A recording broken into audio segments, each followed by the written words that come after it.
بسم الله الرحمن الرحیم. ان الحمد لله نحمده و نستعینه و نستغفره و نؤمن به و نتوکل علیه و نعوذ بالله من شرور انفسنا و من سیئات اعمالنا. من یهده الله فلا مضل له و من یضلل فلا هادی له و اشهد ان لا اله الا الله و ان محمدا رسول الله صلی الله علیه و سلم.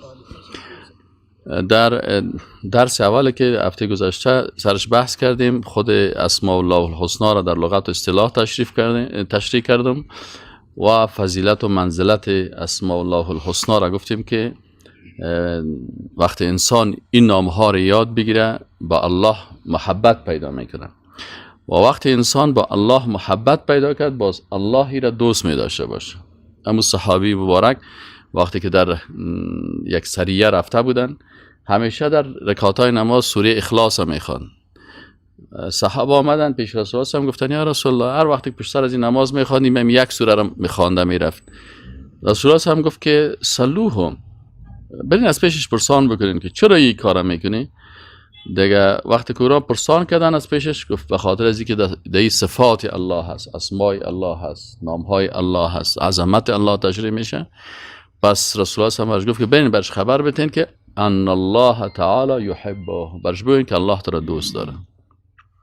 پس یاد گرفتن اسماء الله و این مذاکره کردن و در حلقه درس ازی شیشتن و مثل که بیشتر استاد محترم گفتن که یکی است که ما یک نام شنیدیم و یکی است که ما با اونمون نام چه قسم زندگی بکنیم. یک عالم بسیار بزرگوار بود و پرسان کردن که به ما یک جمله یک نصیحت بگو. او گفت اسماء الله الحسنا را یاد بگی و مطابق همین نامهای الله زندگی بکن. حالا ما شما بسیاری نامها را یاد داریم اما مطابق از او زندگی کردن نمیتونیم، به خاطر چی که او را درست درک نکردیم، درست عمیق در مغز ما و در قلب ما و در خون ما و در پوست ما اما جای نگرفته. پس اسماء الله الحسنا که سبب از این میشه که خود انسان با الله محبت میکنه. هر قدر یک انسان الله را بشناسه و هر قدر انسان نعمتهای الله را، همین که مثلا بعضی از علما میگن که یک ساعت تفکر، من نمیفهم که حدیث است یا یک مقوله است، والله اعلم، اثر ابن عباس رضی الله عنهما هست که تفکر ساعت فی خلق الله، یک ساعت که انسان در خلق الله تفکر میکنه، میگه این از عبادت 60 سال بیشتر است. چرا؟ به خاطر از این وقتی که انسان تفکر میکنه اما عظمت خالق بر از او چی میشه؟ واضح میشه و روشن میشه و میفهمه. بعضی اوقات مثلا ما شما از دست خود، شما یک مثال براتون بگم، شما از دستتان هر روز آب گرفتین، غذا را گرفتین و اما اگر شما دمی فکر بکنین که اگر همین دست من قاط نمیشد، یعنی بر یک دقیقه فکر بکنین که اگر دست من فقط همین قدر راست می بود، دست می بود، تو مستقیم هم تو قاط نمیشد، برای من چی پیدا میشد؟ یعنی اگر دستم قاط نمیشد من در زندگی چی مشکل پیدا میکردم؟ وقتی انسان میره یک دقیقه تصور بکنین و یک روز دستان همی قسم بگیرین نان بخورین، مجبور میشی به یک طفل کوچک مجبوری بگی بر من در دانم یک لقمه نان بده. یعنی به یک طفل احتیاج پیدا میکنی. در تشناب آنقدر برات مشکل پیدا میشه که یعنی خودت حیران میمانی که حالا من چی باید بکنم. پس دینمی یک دروازه چی میگن که دروازه چپراس دروازه است، اینمی یک چپراسی که در دست ما تو هست، بزرگترین رحمت الله دینمی احساس میشه. و شما بسیاری وقتا مثلا حکمت همی است که آدم یگان وقت شفاخانه ها بره و از این مریضا پرسان بکنه. یک کس رو ببینی که مثلا در مسجد تکبیر ما درس میدادیم، یک روز قاری صاحبشان بدن، یک کس رو پرسان کردم، گفتم تو چی تکلیف داری؟ هر وقت بیچاره میگه میشیش چی تکلیف داری؟ گفت حالا همین گرده های ما کار نمیکنه. خب گرده هایت کار نمیکنه چی میکنی؟ گفت حالا من اینجا میام آنالیز میکنم، کدام چیز به نام آنالیز است، دیالیز میکنم. خب چقدر پیسه مصرف میکنی؟ گفت حالا ماهی چند مرتبه میکنم؟ ماهی هفته 3 مرتبه میکنم و هر مرتبه از این 3,000 یک گفال 1,000 لازم میکرد، حالا 2,000 روپیه میکنه، یعنی 3 2 6 هفته 6,000 فقط به خاطر از اینکه امی گردنه. و او رو گفت بسیار سختی و مشکلات، درد خو است، مشکلات سیاسی است، سر ازم حداقل من زنده میمونم. این حال فکر بگین 4 6 24,000، یعنی الله متعال ماهانه 24,000 روپیه فقط نقد به خاطر گرده ای تو در جیبتون میگذارم. یک دکتر صاحب، یعنی شناخت الله که آن کس که تو را شناخت جان را چی کند، فرزند و عیال و خانمان را چی کند، دیوانه کنی هر دو جهانش بخشی، دیوانه تو هر دو جهان را چی کند. یعنی بسیاری وقتا وقتی که انسان اسماء الله الحسنا را حقیقتا الله را میشناسه و نعمتهای از او را سر خود درک میکنه، و این تعد نعمت الله لا تحصوها، هیچ انسان احصایه کردن نمیتونه که الله چقدر نعمتها را بالای ما ارزان. یعنی ما و شما بسیار فقیر غریب هستیم. شاید در مجلس که ما و شما ششتیم، اگر یک 5 نفر یا 6 نفر موتر داشته باشه، دیگرها کل ما و شما پای پیاده میگردیم یا سر بایسیکل میگردیم. اما فکر بکنین 2 دانه گرده شما پیسه 2 تا موتر است، یک قلب شما پیسه 4 تا موتر است. یک قلب اگر بفروشی قلبت 4 تا موتر خریده میتونی. یعنی خالق متعال هر عضو بدن انسان بر انسان مفت و رایگان در اختیارش قرار داده. پس وقتی که ما اسماء الله الحسنا را میشناسیم و الله را و نعمتهای الله را سر خود درک کردیم، چرا پدرت زیاد دوست داری؟ به خاطر که جیب پدر همیشه بر تو باز از پیسه میتید. چرا پدر دیگه کس دوست نداری؟ او بر تو 1 روپیه هم نمیده. پس الله اینقدر نعمت‌ها را که بر انسان داده و این وقت انسان سرش فکر میکنه و حق الله هست که سرش فکر بکنه تا الله را بیشتر بشناسیم، باز محبت حقیقی بر الله پیدا میشه. وقتی که انسان محبت حقیقی پیدا شد، باز واقعا خالق خدا اطاعت و عبادت میکنه. وقتی اسماء الله الحسنا را شناختیم، باز بر ما خوف از عدالت الهی میشناسیم که الله ذات عادل است.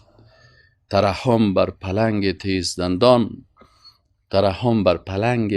دندان ستمگاری بود بر گوسفندان. یعنی اگر یک نفر سر پلنگ رحم میکنه و او را از قفس میکشه در روی سرک اعلام میده، این در حقیقت بالای گوسفندها ظلم است. پس عدالت همین تقاضا میکنه که باید پلنگ در باغوش چی باشه؟ قلف باشه. اختطافچی باید در زندان بندی باشه. قاتل باید قصاص شوه. این کلش رحمت الله تقاضای چی را میکنه؟ عدالت را میکنه. یک وقت یک نصرانی آمده بود، مثل فای پانتون درس انگلیسی درس میداد. باز بر ما گفتن که همین انگلیسی درس میدم. ما رفتم گفتم خب باش، ما میگذار انگلیسی یاد بگیریم. این هر وقت که میامد یک شبهه را ایجاد میکرد. یک روز ما سر تختان شکست گفت که آیا مهربانی با قصاص؟ دیگه ما و شما سر از هفته گذشته هم گپ زدیم، با سر حکم یاد گرفتن اسماء الله الحسنا هم بحث کردیم و در این قسمت رسیده بودیم که هدف خواندن یا آموزش اسماء الله الحسنا چی است؟ هدفش چی است؟ اینجا علما میگن که هدف اسماء الله الحسنا معرفت است. ما چرا اینو میخوانیم؟ به خاطر که الله را به مو شکلی که برای یک مسلمان شایسته هست بشناسیم. این کسایی که مسلمانای تقلیدی هستن، عیب از اینا در چی است؟ عیب مسلمانای تقلیدی که اینا فکر میکنه من خود کلمه خواندم، این من دیگه خوب پخته مسلمان هستم. اما اگر پرسانش کنی، یک نوع مسلمان هم شما پرسان کنین معنای کلمه را، و از یک کسی که مسلمان است که از پدر مادر مسلمان است از یام پرسان کو، او کسی که نو مسلمان شده، او از اینکه کلمه را بسیار خوب میفهمه، قرآن هم از اینکه خوبتر میفهمه، ترجمه قرآن هم چندین مرتبه خوانده، باز بعد از اوی مسلمان شده، اینا او دقیق تر چیز میکنه. اما ما و شما کسیم مشکل چی است؟ والا ما مسلمان هستیم، این نامه را شنیدیم خلاص دیگه ای ضرورت و نیاز هم ندارم بیاین حال ما و شما از چی گپ بزنیم؟ از دیگه مسائل گپ بزنیم، در حالی که مسائل کلیدی و اساسی نمی هست که ما باید اسما و صفات الله را باید بشناسیم. پس این حال اگر کسی الله را شناخت، بر از اون محبت پیدا میکنه. الله را شناخت، به الله شوق حاصل میکنه. الله را شناخت، به الله چی میشه؟ کوشش میکنه که کاری بکنم که الله از ما راضی شود. این کلش نتایج اینمی است که انسان وقتی الله را بشناسه. عرب ها یک ضرب المثل داره، میگه چی است؟ میگه لو عرفت الامر سهلت الاوامر. میگه اگر یک کار فهمیدی، یک امر فهمیدی، یا لو عرفت الامر، یا میگه اگر امر شناختی، باز اطاعت از بر تو آسان میشه. وقتی شما در یک دفتر میرین، یک کس شما را میگه که برو این کارو بکن و این رو نمیشناسی، امی انجام دادن از این کار بر تو بسیار سخت است. اما اگر او شخص شناختی که رئیس است، مقرری ما، منفکی ما، ماش ما، کل چیز به دست ازی است، متوجه هستین؟ باز اونجا امی اطاعت از این چی میشه؟ بسیار ساده میشه. تو دویده میری انجام میدی و پس میبینی برش یک سلامی هم میزنی که سعی بریم کار کردم. اما اگر جان مقابل نشناسی او برش چی میکنی؟ یک وقت ما در یک صنف بودم، تفتیش آمد، شاگرد هر قسم که باشه در سر پارچه امتحان یکان کوشش میکنه که یکان چی کنه، سوال یا از یک کس دیگه یکان جایی که نمیفهمه چطور کنه. یک کس آمد این بالا سر ما استاد شد، مرا میگفت که من گپ میزنم، چی گفت که تو چی میکنی؟ اکسون ازی سعی کردم، من قواری شدیدم تو بسیار تو خاک پرک و یک کلاه خرقولی داشت. گفتم برو کاکا، با تو چی؟ با تو چی گفت؟ بر من میگی با تو چی؟ ما خبر ترش من خیالم که پیاده است. پس آن دیدم که آمر مدرسه را آورد و این تفتیش وزارت بوده. این نشناخته میره. پس آن که فهمیدم که تفتیش وزارت است، باز ما برش گفتم آخه بیرون که برم گفتم بسیار من معذرت میخوام، ما میخوام که مشکل خدا بر خود بگم. بگو. من گفتم من بیادب نیستم، درسام میخوانم، ولی مشکل می بود که من شما را نشناختم. این کلاهکای قرقلی و این درجگه که کونی لیلامی که میپوشه، این غالبا گفتم در مدرسه ما پیاده میپوشن. من فکر کردم که خود یا پیاده هستی، لیکن پس آن فهمیدم خود تفتیش هستی. بسیار ببخشید که من کلمه ترچی رو بر تو استفاده کردم، چون یک پیاده حق نداره که آدمو بگه که چی میکنی و چی نمیکنی. این حال عرب ها میگه که اگر آمر فهمیدی، باز اطاعت از اوامر از او چی است؟ بر تو بسیار آسان میشه. از این خاطر قرآن میگه که نماز میگه و انها لکبیرة الا علی الخاشعین. نماز بسیار بزرگ است. شما یک بی نمازه که الله را نمیشناسه، اینو بگو بیا نماز بخوان، برای او بسیار سخت است همین وضو کردن و نماز خواندن، روزه گرفتن یا بسیار. اما کسی که الله را میشناسه، از این خاطر قاعده دعوت این است که شما وقتی یک کسی که بی نماز است، بی نماز نگو که نماز بخوان. هیچ وقت از بی نماز بر بی نماز نگو بی نماز بخوان. بیاده برای بی نماز نعمتهای الله را شمار کن. چشم تو انت یک نعمت است، گوش تو انت یک نعمت است، قلب تو این نعمت است. وقتی که این نعمت ها را فهمید، باز برش میگی اونو ذاتی که بر تو این نعمت ها را داده، اینمی ذات بر تو چی کرده؟ گفته که این نماز بخوان. یک دختر بود، نمیفهم در کدام کشور اروپایی بود، این در کشور اروپایی که تو داخل میشید کمره را که تو دور میداد در روی سرک، خصوصا نمیاله که گرمی است. شما اگر در این وقت در اروپا برین فکر میکنین که در یک چی هستین، در یک جنگل هستین دیگه، برهنگی و سرلوچی و گپا دیگه بیخی هم تو روی سرک هستن. تو عادت از فکر میکنی مثلا وقتی که بز و گوسفند هم تو درا میره که بز گوسفند میگه چرا تنبان نپوشیدی، چرا لباس نپوشیدی، چرا چیز نداری. اونجا مردم مثل همین گوسفند و بز و این گپا ورستن. اما تو روان یکی رو ببینی که هیچ لباس نداره، یکی رو ببینی بسیار لباسای کوتاه چیز داره. دمی جریان است که یک دختر نشان میده که از دور از این سر تا پایان حجاب است و فقط دو چشمش معلوم میشه و دو چشمش هم عینک مانده، دستای خودم دستکش کرده. این همین ژورنالیست که هست میامد از این دختر مایک پیش میکنه و برش میگه که ببخشین در کشوری که خودت زندگی میکنی که اینجا مطلقاً واقعا بی‌بندوباری رو به نام آزادی چیز میکنه، که آزادی است که بی‌بندوباری است. وامی بی‌بندوباری و بی‌لباسی یار کلش چی تفسیر میکنن؟ آزادی تفسیر میکنن. برش میگه شما در این مملکتی که بسیار آزادی هست زندگی میکنین، دعوت یک مملکت که یعنی خانم ها رو ببین که حتی بیخی برهنه هستن، نیمه برهنه خب بسیار زیاد است و خودت قدر لباس پوشیدی دیگه، چرا تو یک فرق چیز استفاده نمیکنی از این آزادی که بر تو داده شده در قسمت لباست؟ او برش میگه والا ما روزی که بسم الله الرحمن الرحیم عقیده کردم، یقین کردم. این گفت درست از بسم الله الرحمن الرحیم هر کس میخونه، یعنی هر کس بسم الله الرحمن الرحیم، شاید یک نفر روز 40 مرتبه بسم الله الرحمن الرحیم بخونه. گفت روزی که من بسم الله الرحمن الرحیم عقیده کردم و او تو دانستم که خالق ما دارم که او رحمان الرحیم است، یعنی خود امیر رحمت الله و مهربانی الله، این از زبان ما در قلب ما جای گرفتن که ما ذاتی که مرا امر میکنه او رحمان و رحیم است. پس اونمو ذات رحمان و رحیم بر ما گفته که اینمی حجاب بپوش. اگر برهنگی کدام کمال میداشت و یا شخصیت زن رشد میداد و یا برازو کدام برتریت میداد و یا برازو کدام منفعت میداشت، او خالق رحمان و رحیم اول بر من میگفت که همین کارو بکن. پس ما حالا میفهمم که اینمی لباس حجابی را که برای ما او رحمان و رحیم تعیین کرده، ولو که من حکمتایش نفهمم. اگرچه بعضی حکمتایش من میفهمم، اما ولو که من حکمتایش نفهمم، چون من عقیده کردم که امر کی است؟ امر ذات است که رحمان الرحیم است. پس این به منفعت من هست. چرا هیچ وقت شما مثلا مادر یک طفل میفهمه که این مادر من که بر من مهربان است، 10 مرتبه شما بعض اوقات دیده باشین بعض مادرها اعصاب خراب است، طفل خودت که سیلی میزنه، یک سیلی، طفل که 2 ساله 3 ساله یک سیلی میزنه، دیگه سیلی میزنش، این طفل هیچ وقت پیش خانم همسایه نمیره، پیش زن کاکای خودم حتی نمیره، حتی بسیاری وقتا پیش خواهر و ترای خود نمیره. پس لطام خورده، پس در آغوش مادر خودم میپرته، باز خود در آغوش مادر میپرته. چرا؟ این طفل عقیده بسیار قوی داره که مادر من از کل ای که برای من چی است؟ مهربان است. ولو کمی سر من قارام هست، لکن مهربانی ازی هست.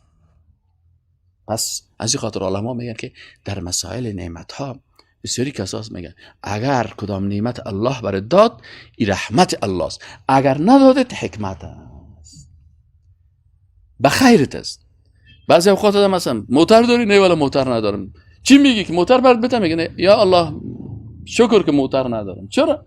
اون فلانی موتر رو دیدم که مردکه دست پای شکسته، الله بر من نداد، نخواست که دست پایم بشکنه، من دریوری سی یاد ندارم.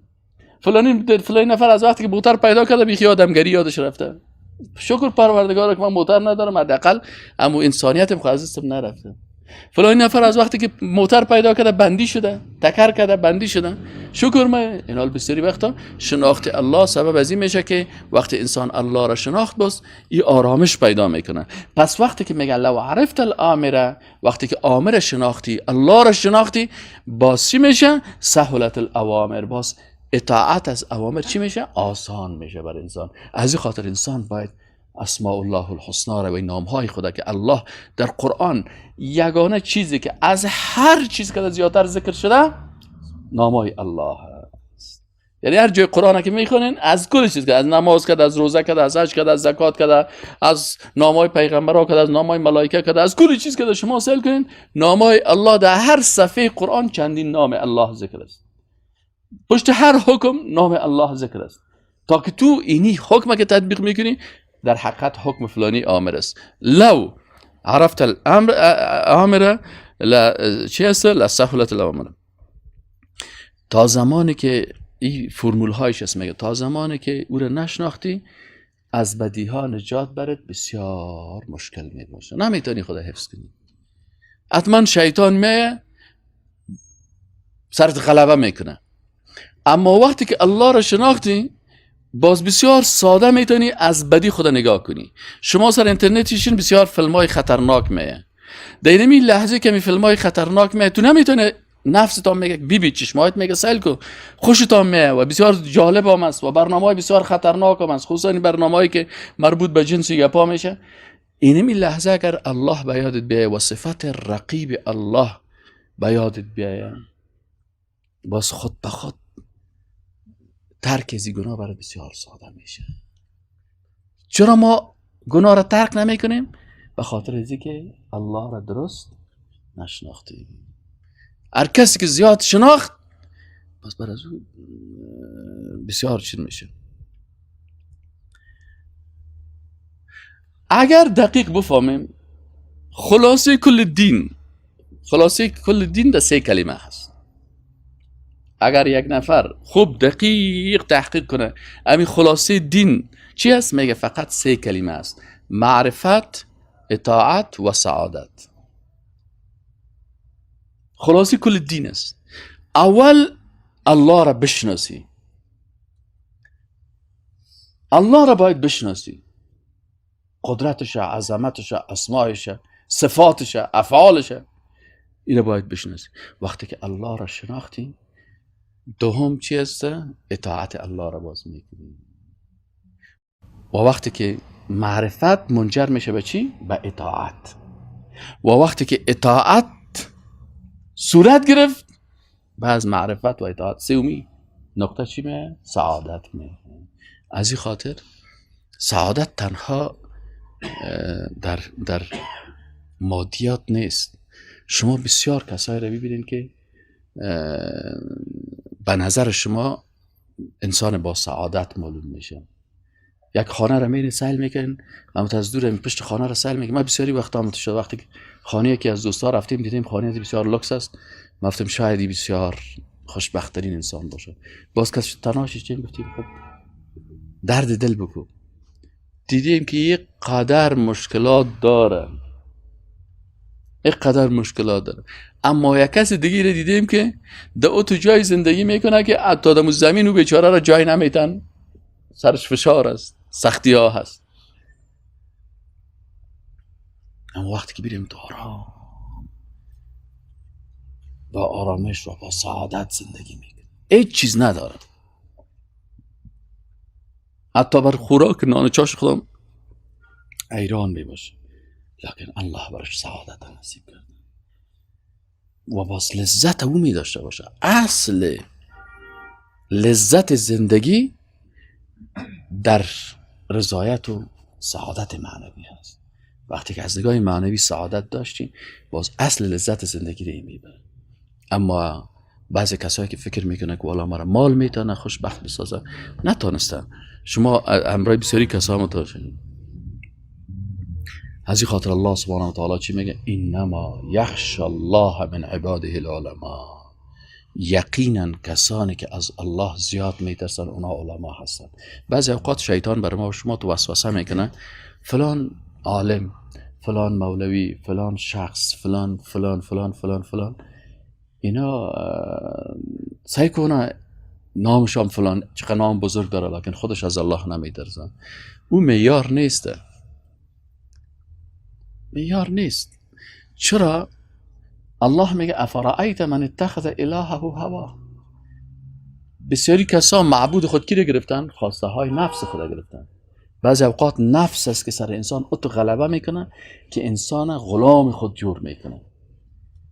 یعنی خود نفس انسان در بعضی حالات انسان از انسانیت میکشه. بسیاری کسا از غلام نفس خود است. ما شما بسیاری وقتا همین اصطلاح آزادی رو مطرح میکنن، میگه آزادی است. همین کسایی که میگه ما آزاد هستیم، هیچ کس در زندگی آزاد نیست. هیچ کس تو حقیقتا که بریم که از کل قیدها آزاد است، هیچ کس نیست. اما اینمی نفر قانون یک کس را تطبیق میکنه. اگر شریعت الله را تطبیق نکردی قانون نفس را تطبیق میکنی. در غرب از قانون چی است؟ حکومت نفس توسط نفس برای نفس. ما گفتن تعریف دموکراسی در قرآن است. ما اینمی قرآن میگه که افرأیت من اتخذ الهه هوا. در دموکراسی چی است؟ قانون کی جور میکنه؟ نفس جور میکنه. نفس انسان مثلا میشینن نفسش چی میخواه؟ نفسش زنا میخواه، فوراً از نفس خود امر میگیره و باز اینمی قانون جور میکنه. حکومت نفس توسط نفس برای نفس، زنای نفس توسط نفس برای نفس، همجنسگرایی نفس توسط نفس برای نفس، بیدینی، این کلش یک شما سایگری. این حاله کی از الله بیشتر میترسه؟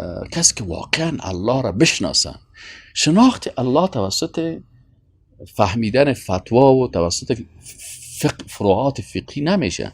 یک نفر شاید در فروعات فقهی بسیار علمیت داشته باشه، شناخت الله از طریق اسماء الله الحسنا میشه. شما مثلا 20 سال در جای نماز خواندید، چند نام الله را در سر منبر براتون تشریح کردن. شما اکثرا بسیاری وقتا سوال کردین به حقوق بشر است، یک روز مولوی صاحب میگه حقوق زن، یک روز محیط زیست، یک روز حقوق طفل، یک روز فلانی. لکن ای که در سر منبر بخیزه و الله را معرفی کنه برای مردم بسیار کم است. به این خاطر خود انسان که از ذهن شیطان میخواد که ذهنت از الله دور بسازه. درست است. من نمیگم که درباره حقوق زن و حقوق بشر یا مثلا حقوق یا محیط زیست گپ نزنید، لکن اولویت در کجا هست؟ انسان چه قسم اصلاح میشه؟ انسان سازی چه قسم میشه؟ تا که الله را انسان نشناسه او خودش ساخته نمیشه. من در یک صنف از صنفای فلسفه من رفتم، شاگردان من گفتم استاد ببخشید ما 4 سال است که چی داریم درس میخوانیم و همیشه استاد که مومی اسلامیات بر ما درس میده گفتی استاد ما همیشه بر ما سوال میکنیم اونها جواب میگن، ما سوال میگیم اونها جواب میگن. خب یک روز از حقوق زن پرسان میکنیم، باز برای ما دلایلش میگه در اسلام، باز از حقوق طفل میگیم، از فلان میگیم دیگه. حالا شما آمدین ما در 4 سال هیچ اصلاح نشدیم، سر ما تاثیر نکرده. مشکل در کجا هست؟ ما گفتم والا اصل مشکل بگیم خفه نمیشین. گفت که نه بگوین خفه نمیشین. من گفتم خب خودتون گفتین خفه نمیشین، من براتون جواب من خفه میشین نمیگم. گفتیم من گفتم من یک وقت سرم گنگس میشد، کم کم سرم درد میکرد، کتاب که میخواندم خسته میشدم، یک 5 دقیقه که مطالعه میکردم سرم میموندم، زود خو میبردم. خب پیش یک دکتر صاحب میرفتم، دکتر صاحب میگفت من کمک گنگسیت دارم، بازو بر من میبر، از اون گولی جوشکی بگی در گلاس پرتو خوب میشه. باز میرفتم صاحب سرم درد میکنم، ببر فلانی تابلت بر مشام میکرد دور بخو بر. خب پیش تقریبا 7 نفر دکتر 7 قسم تابلت ها تو بر من داد، ولی با وجود ازم من مشکلم حل نشد. رفتم پیش یک دکتر دیگه که او متخصص و مسلکی بود. گفتم دکتر صاحب من این تو مشکل دارم فلانی برام میدونه، بازو برام گفت که اونا نتونستن که اصل مشکل تو رو پیدا کنن، خیستاد تو برمی خون تو یک دفعه معاینه کن.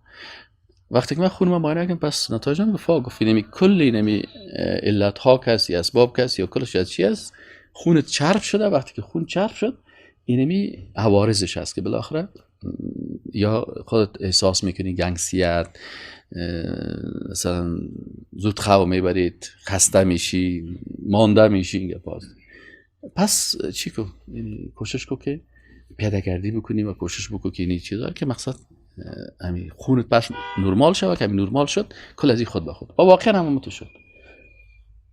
من گفتم استادا بر شما هر استاد که آمده شما رو همین مثل مواره نسخه ها برتان دادن، شما اصلا ایمان ندارین.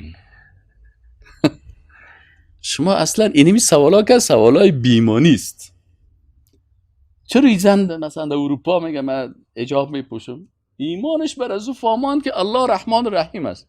وقتی که الله رحمان رحیم است، الله که رحمان رحیم است، آیا حقوق این مخلوقی که من مخلوق الله هستم، حقوق من الله بیشتر در قانون خود در شریعت خود در نظر گرفتن و یک بشر دیگه که او کتمه تعصب هم داره و تکبر هم داره و کافر هم است و بیدین هم است، چطور میتونه ملل متحد حقوق بشر خوبتر نسبت به شریعت الله بر ما بده؟ اگر الله میگه که اینمی قاتل قصاص شوه، اینمی هم اساسش رحمت الله هست. به خاطر ازی که اگر این قاتل قصاص نشه کل جامعه چی میشه؟ کل جامعه تکه میشه، کلگی در غم هستن، در درد هستن. اما اگر یک اختطافچی رو میشه بیاره سر چهارراه خیرخانه دمی پسته کچالو استادش کنه و بگه که اختطاف کرده بود فلانی نفره و اینجا ما اینه قتل کرده بود، اینه در مقابل از بعضی اختطافچی دیگه جرئت نمیکنه دیگه کس که اختطاف کنه، باز میگه مرده عکسام در موبایلای کلگی در فیسبوک هاشم روان کنه که اینه فلانی به خاطر اختطاف شد. پس اینال به خاطر آرامش. بعضی اوقات شما سوال کنین میرین یک دکتر دست یک کس را قطع کرده و این مریض دست از این دکتر ماچ میکنه، او مریض صاحب این دکتری سونمو دکتر است که دست تو را قطع کرده، تو چطور بر از این تشکری میکنی و بر از این توفه هم میاری؟ میگم من به خاطر از این به خاطر میگم که دست من سیاه شده بود، از بین دیگه اعضای بدن من را خراب میکرد. این دکتر بر من گفت که اگر تو بانی تا این قسمت رسیدن، اگر یک ماه دیگه بانی تا اینجا میرسه، 2 ماه دیگه کل بدنت سیاه میشه، باز مجبور است کل استخوانای تو باید قطع شود. پس من خودم برای پیسه دادم 3-4 هزار پک قطع کو. بالا از پیشش تشکری میکنم که همین عملیات پذیرفت و دست من را قطع کرد. پس بعضی اوقات تو نیست که معنی این دست قطع کردن بسیاری وقتا این به حساب ترحم و رحمت می باشه. چرا؟ به خاطر که اعضای بدن انسان وقتی که مثل اعضای جامعه، مثل اعضای بنی آدم اعضای یک دیگرن، وقتی که یک عضو فاسد شد دیگر راه نداره که تا کنه عضو فاسد چی نشه، دکتر میگه دیگران نداره قطعا از پیش مرا میگی دکتر هستم، متخصص هستم و مهربان هستم و میخوایم که برای تو خدمت بکنم، باید اینمی دست از اینمی قسمت قطع کنی، اینمی اختطافی باید قصاص شود. پس این حال اینجا است که انما یخشى الله من عباده العلماء، کسی که الله را زیاد میشناسن باز اونا از بسیاری کساست، خصوصا در شما جوانان فکرتان باشه، شیطان میده قلبت میگه من خلاص میفهم استاد، اینم از کل یک آدم میفهم، همین که گفتی من میفهمم تو جاهل مطلق هستی. چرا من 12 سال در عقیده تحقیق کردیم، امیالم که میخوایم که یک اسم از اسماء الله الحسنا را درس بدم، میرم از 15 عالم دیگر کتابش میخوانم، کلیپش سهل میکنم، او رو خوب تحلیل میکنم، یادداشت میگیرم، بعد از من بر تو درس میدم. من ندانستم که تا 40 سالگی کل دین بفهمم. تو چطور تونستی که کل زیر بفهمی؟ این وسوسه شیطان است که میگه این ما فهمیدیم. اگر تو واقعا میفهمیدی، عالم میبودی، علم تو برای تو تواضع میداد، بردباری میداد، عفت زبان برای تو میداد. پس وقتی که ما عفت زبان خود گرفتن نمیتونیم، میفهمیم که ما از نگاه اخلاقی جاهل هستیم، اخلاق ما ضعیف است. شاید دیگرها کلگی برش بسیاری کسات پیش خود نه معیار خودت نیستی که خودت چند نمره میتی، دیگرها را بگو چند نمره میتی. یک روز برو پیش برادر کس خود که خورده است، مردها کسایی که خانم داره، کسایی که خانم داره برم خانم خود بگه ببخشی مادر اولاد جان امیر از نگاه اخلاق چند نمره میتی؟ او برات میگه که حاجی صاحب خفه نشو، 0. از خواهرت که جوان هستیم برو یک روز پرسان که اخلاقت از خواهرت، بگو خواهر جان تو خزمه که سنت خورده است، امیر اگر نترس یعنی صادقانه بگو این مردمی اخلاق چند نمره میتی؟ اگه باز خواهر برات گفت که بیادر جان 20 نمره میبری، باز 3 کامیاب هستی. اگه 55 داد باز کردیت 13. اما اگه برات گفت که بیادر جان اگر راست پرسان کنی اقدر که مستون میترسم از گرگام نمیترسم، یعنی تو در خانه مثل چی وارستی؟ از گرگام که خطرناکتر هستی. از مادرت پرسان کن، از پدرت پرسان کن.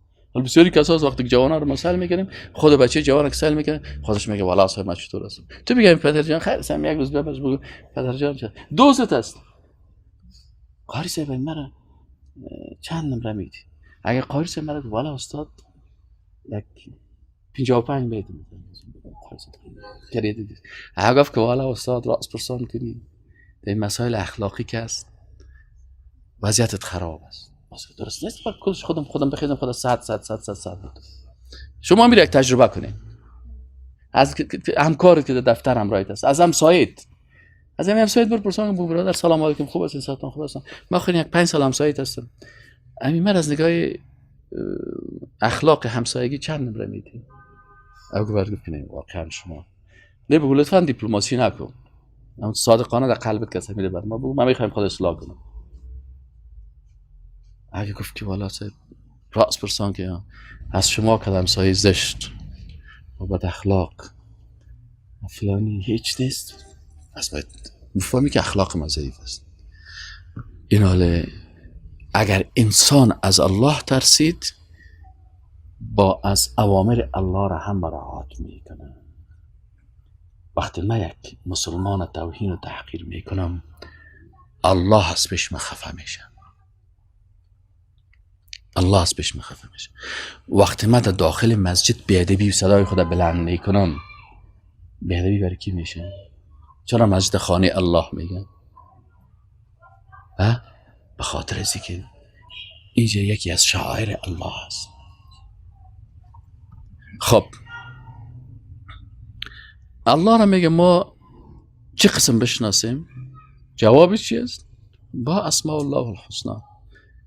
الله لا اله الا هو له الاسماء الحسنا. خب میگه معرفت یا شناخت چند قسم است؟ 2 قسم است، یکی معرفت اقرار است، یکی معرفت یقین است. شناخت اقرار است، یکی شناخت یقین. کلی میگه الله رحمان رحیم قدوس، تمام صفات این اقرار است. در معرفت اقرار گناهکار، عالم، فاسق، متقی، فاجر کلگی شریک است. شما اگر یک از دزدان پرسان کنیم بگوین آیا الله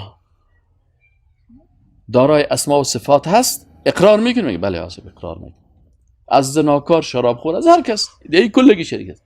اما اصل که باز فرق ایجاد میکنه بین انسان موحد و حقیقی و بین انسانهای فاسق و فاجر و بیدین و مشرک و دیگه با چی است؟ این معرفت یقین است که انسان به آن نامهای الله یقین داشته باشه. حالا که ما شما مثلا یقین می داشتیم که الله رزاق است، صحیح است نه؟ همین وقتی که پروتکل امضا میکردن هر کس یک پرسان میکنه میفتی چیه بس میگه همین امریکا که باشه باز اقتصاد خوب میشه،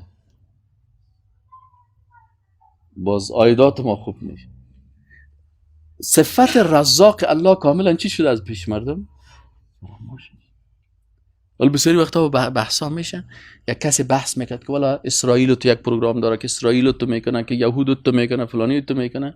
آخر ما برش گفتم مولوی تو کلش همیاره گفتی سعیز که اونا پلانای خدا دارن، امی اللهی که رزاق است او باز چی میکنه؟ از او همه کمی گپ بزن. امی استعمار که آمد چرا؟ استعمار وقتی که آمد اساس استعمار چی شد؟ استعمار اقتصادی. اساسش اینمی ندانستن صفت رزاق الله بود. متخصصین اقتصاد خیزن برای سیاسیون خود گفتن که والا همی خاک ما و شما که هست، همی جای ما و شما که هست، همی زمینای ما و شما یا چی میشه یا کم هستن. اگر نفوس ما و شما چند سال زیاد شه باز ما جای نمیشیم، مردم ما از گشنگی و از گپا میمره. چطور کنیم؟ گفت برین به طرف شرق اوسط، برین به طرف کشورهای افریقایی، برین به طرف های کشورهای آسیایی، برین این منطقه که اصلا خوب زمین دارن و خوب امکانات داره، میشه شما زمین بگیرین چی کنین تعدادتون اگه چند سال باز زیاد شد باز شما همه چیز می داشته باشین. وقتی اینا این گپ قبول کردن آمدن چی کردن؟ استعمار کردن. در حالی که او خالقی که نفوس زیاد میکنه، اونمو خالق متعال بر انسان او تا علم میده که اگر در قدیم مردم در یک جریب زمین مثلا 10 فامیل زندگی میکرد، حال او تو یک سیستم جور میکنه که در چین بیریدم یک جریب زمین مثلا 20,000 30,000 نفر زندگی میکنه، تو یک بلند منزل جور میکنه که 80 100 100 منزل. پس اونمو خالق است. صاحب که مثلا در خانه یک نفر میرفتی یک دانه مرغ برات میکشت. در قریه ما رفته بودیم خو یک وقت یک دانه مرغ خراز بر ما کشته بود. در قریه آوازه بود که اوه از کابل مردم آمده بود چرگی ورته حلال که چرگ اوه ما اینا در اونمو قریه ما میریم 40 دانه مرغ میکشه. والا کسی یادم کنه 40 دانه مرغ که کشته بود. چرا وقت ماشین مرغ هم خود مرغ بود. حالا الله بر انسان علم داد، یک دفعه در یک ماشینش 40,000 مرغ میکشه. ها؟ آخر سوریای سرکار میده هر جای مرغ آمده بیکار استاد هستن بگی بکش.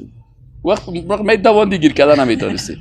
حالا نمی دوام. حالا پس ببینید این حالا او خالقی که مخلوق خود خلق میکنه وسایل رزق بر از او آماده میسازه. و علم الانسان ما لم یعلم، برش میتن. لکن خوی انسان از خودش بدبخت است که از صفت رزاق الله میگه ولو ان اهل القرى آمنوا واتقوا لفتحنا عليهم برکات من السماء والارض. این آیت اقتصادی است در قرآن.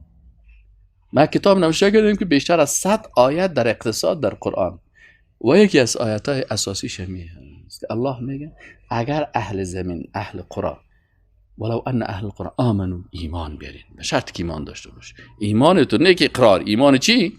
یقین. فهمیدی یعنی ولو ان اهل القرى آمنوا واتقوا و دیگه چی کردن؟ تقوا نمودن. لفتحنا عليهم برکات من السماء والارض. ایتو باران بیایا اقدر باران شد که در بسیاری جای شما سعی کنید 3 فصل 4 فصل گرفته میره. اما وقتی که در یک منطقه ایمان هم نباشه و تقوا هم نباشه، باور کو کس آمده گفته صاحب من 10,000 جریب زمین دارم لکن امی سال از این 10 جریب زمین من 10 برجی گندم نگرفتیم. اگر به می آیت قرآن ما یقین داشته باشیم و یقین از کجا پیدا میشه؟ از شناخت حقیقی الله سبحانه و تعالی.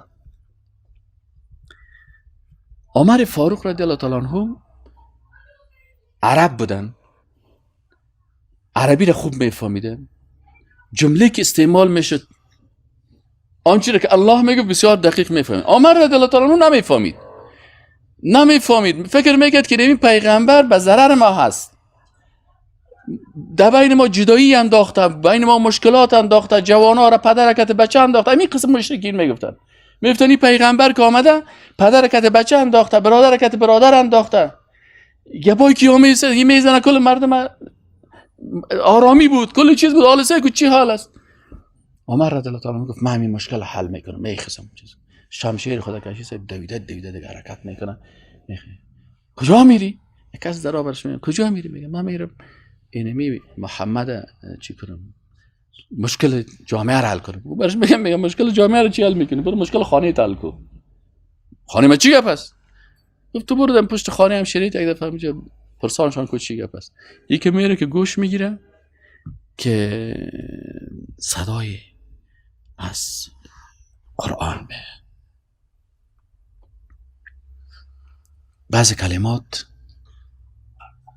میمونیم کلمش نمه طه ما انزلنا علیک القرآن لتشقى. ای پیغمبر ما این قرآن بالای تو به خاطر از این نازل نکردیم که مردم تکت تکت شوند، شقی شوند، بدبخت شوند. یه پای مشرکا هست، این تبصره های دشمنای الله هست. این قرآن و این سنت جامعه را جور میکنه. الا تذکرة لمن یخشی، این تذکره هست، ذکر است، پند است، علم است، فهم است برای کسایی که واقعا میترسن. تنزیلا ممن خلق الارض والسماوات العلی. این کدام محمدی را نگفته، کدام شخص دیگه را نگفته، کدام ملائکه نگفته. این تنزیل است، این نازل شده از کسی که آسمان ها و زمین خلق کرده. له ما فی السماوات، او ذاتی را که این پیغمبر پیام از رو میرسانه، له ما فی السماوات و ما فی الارض، او کسی است که مالک آسمان ها و مالک زمین است. و ما بینهما، و آنچه که در بین آسمان و زمین، سیارات و کهکشان ها و همه چیزا هست. و ما تحت الثری، و آنچه معادن و ذخایر و طبقاتی که در زمین هست. و این تشهر بالقول، اگر ای انسان تو این سخنت بسیار چیغ زده بگویی، چیغ نزن، فانه یعلم السر و اخفی، الله هر چیزی که مخفی و پوشیده و درام باشه کلش الله میفهمه. الله لا اله الا هو، الله لا اله، نیست هیچ کسی مستحقی که ذاتش عبادت شود و قانون و شریعتش تطبیق شود الا هو، او هست. له الاسماء الحسنى، او نامهای نیک داره. حسنا یعنی نامهای کمال و جمال و عزت و قدرت و کبریا. هل اتاک حدیث موسی، میخوام برات قصه دو کسا بگویم، یکیست که یخشاست، یکیست که یشقاست. موسی از الله را میشناسه، الله را یقین داره که الله ذات قوی هست. فرعون نمیفهمه، فرعون به خود به تکبر خود است. دیگه باز اینجا قصه از دل میکنه تا بالاخره به این آیت میرسه که اینی انا الله لا اله الا انا فاعبدنی و اقیم الصلاة لذکر. تا اینجا که میرسه عمر رضی الله تعالی عنه در وجودش یک لرزه می داخل میشه.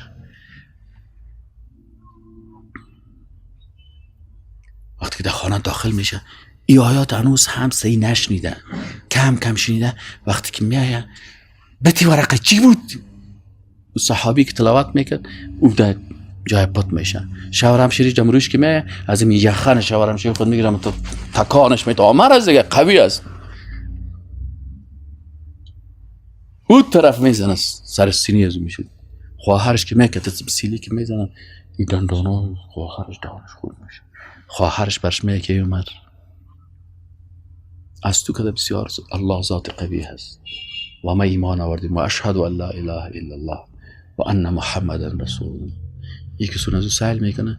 عمر رضی الله عنه بعضی کساس خوب قوی هم میباشن بعضی کسا قوی هست، در پالوی قویش قلبش بسیار نرم و مهربان و این باوری است که بسیار قوی هست. عصر جاهلیت در ذهن ازی تأثیر کرده، لکن عاطفی قلبی و محبت خواهر شد. آخرش بگه خوار وضعیت از را سهل میکنه که من خویرن زور زدم بورم لطکو کلامی را که من شنیدم کلام عادی نبود که ما مفاهیم از او بسیار قوی بود. بته میگه بر من خارش میگه که اگر میخوای قرآن برات بتم آنچه که ما میخواندیم برو اول خدا پاکو غسل بکن. عمر رضی الله تعالی عنه غسل میکنه و پس میه بتی او امیره که چی میکنه؟ امی آیات قرآن دقیق میخونه که طه ما انزلنا علیک القرآن لتشقى الا تذکرة لمن یخشى تنزیل ممن خلق الارض والسماوات العلی الرحمن علی العرش استوى. الله ذات است که بالای عرش استوا کرده. این زمینی چیزا خواهی یک مثل یک همین زمینه که در مقابل دیگه کهکشان ها قرار بدیم. یک فیلم یک روز یکی از استادا آوردن در اون فیلم که سهل کنی اونجا یک امت زمین پالوی از دیگه سیارات هم تو دیگه چیزا رو مانده بدن. یک وقتی که در آخریش که رسید این زمین به اندازه یک نقطه رسید. الرحمن و علی العرش استوى. وقتی که میخونه عمر رضی الله تعالی عنه به این آیات قرآن یقین پیدا میکنه و مسلمان میشه. عبدالله ابن حذافه یک نوجوان است. پادشاهی رو میگه که لشکری از مسلمان ها هست، شما برین یک چل کنین. خب بالاخره در بین لشکر مسلمان ها یک چند نفر مسلمان ها در جمله ازی عبدالله ابن حذافه رضی الله عنه چی میکنه؟ دستگیر میکنه و میره. خب کتب همیشه جوان ها از طریق کدام طریق گمراه میسازن؟ از طریق همین امتیازات. برازی برش پیشنهاد میکنه که قیصر پادشاهی رو میره که میخواه برش یک متر آزاد هم میکنم و تو را استقبال هم میکنم، یعنی باید یک مقدار امتیاز هم میدم، فقط امی قدر بگو که به دین ما را قبول بکن. مثل کال در افغانستان است، این مؤسسات خارجی که است، این گروه های را که ساخته میگه برای تمام امتیازات مادی و طور میدم. عبدالله ابن حذافه میگه که والله که اگر کل دنیا رو برای بیتی من دین خدا ترک نمیکنم. باز برش میگه بی سعی که یک پیشنهاد دیگه، تو را وزیر خود میسازم اگه قبول کنی و در پادشاهی خود تو را شریک میسازم که تا تو روز شبه که اگه من بمرم دمی مسند امپراتوری روم بشید. عبدالله خنده میکنه و برش میگه که اگر این پیشنهادهای تو برای من یک روپیه ارزش نداره. خب میگه خیلی قبول نکردی امتیاز و کل چیزا رو میکشونه. تو اینجا بندش میکنه میگه فیر کنین در پایش و در بغلای دست و ترایش ایرم دویزان میکنه تسلیم شد. باز میخوایش باز میمونه بزن بکشه میشه. خب خلاصه بالاخره آخرین مرحله میرسه و یک جایی را از تیزاب با تیار دارن، یک دو نفر چیزا میرن، دو نفر از مسیرها را میرن و داخل از که میست بالا میکنه که می گوشتایشون تکیده استخوانایشون. خب ببرین میگه نوبت از اسپرتی میشه. ای که همون طرف میره قطرات عشق از چشمای از جریان پیدا میکنه. باشا سهل میکنه سون چهرش که گریه داره. میگه صبر درشه قبول داری؟ پیشنهادات مرا اعلامیتی دینتا تسلیم من میشه؟ این باش میگه نه اشتباه کردی والله چیزی پیشنهادات خیلی چرا گریه کردی؟ ترسیدی؟ نه ترسیدم. خیلی چرا گریه کردی؟ قطرات عشق از چشم. میگه من همین لحظه‌ای که مرا به طرف تیزاب میبردن کال که من در شرف چی هستم که همین قسم تکه گوشتای بده این بین تیزاب بریزه من در این لحظه به الله گریه کردم و گفتم یا الله کاش که 100 مرتبه مرا 100 مرتبه جان بدی که هر مرتبه به خاطر راه تو و دین تو اینمی قسم گوشتای من تکت تکت در بین زمین تیزاب بفتم. من او گریه را کردم در یک مرتبه خواهم کافی نیست. کاش که 100 جان می داشتم که 100 مرتبه در بین زمین تو به خاطر دین الله. بعضی میگه قیصر دید که والای پیغمبر صلی الله علیه و آله گفتید کی والای صحابه بسیار قوی است. آخر گفت برو حال دیگه دید که زورش نرسید پیش جوان گفت بیا گمش که سر بر یک ماچ کو الهیت میکنم ها یک ماچ میکنم تو را میلا میکنم جوانایی که یا سیارا میلا میکنم. و عبدالله بن عزافه که برو اگر یک ماچ باشه یک ماچ کلیت هم میکنم کلیش یک ماچ کرد. برو گفت گفت اندی والای من کلش گفت کل گیره تو با این شخصیت کسی نه یعنی این جوان اینقدر است که دیمی با این شخصیت بزرگی که تو داری با ایمان داری این کمی یک سر ما ماچ کنی برای ما یک شخصیت میده یک ماچ تو برای ما. بعد از این وقتی که من پیش عمر رضی الله عنه او وقتی که عمر رضی الله عنه امیر المؤمنین است عمر رضی الله عنه میگه چی گپ است میگه که خلاصه انت گپینی قرار بود و آخرش انت شد. عمر رضی الله عنه میگه که کلگی باید سر عبدالله ابن حذافه را بوسه بکنه و اولش عمر رضی الله عنه میخیزه و سر از جوانه و در اینجا که هست باز قیصر چی میکنه؟ قیصر روم باز کابینه خود وقتی که جمع میکنه باز میگه وقتی که ای تو جوانه در امت اسلام هست ما سر از یا حکومت کرده نمیده و یا ما را شکست میده. چرا که اینا یا دارای تو شخص است. از این خاطر شما چندین مرتبه روم شکست دادن مسلمان ها و حتی فرس شکست دادن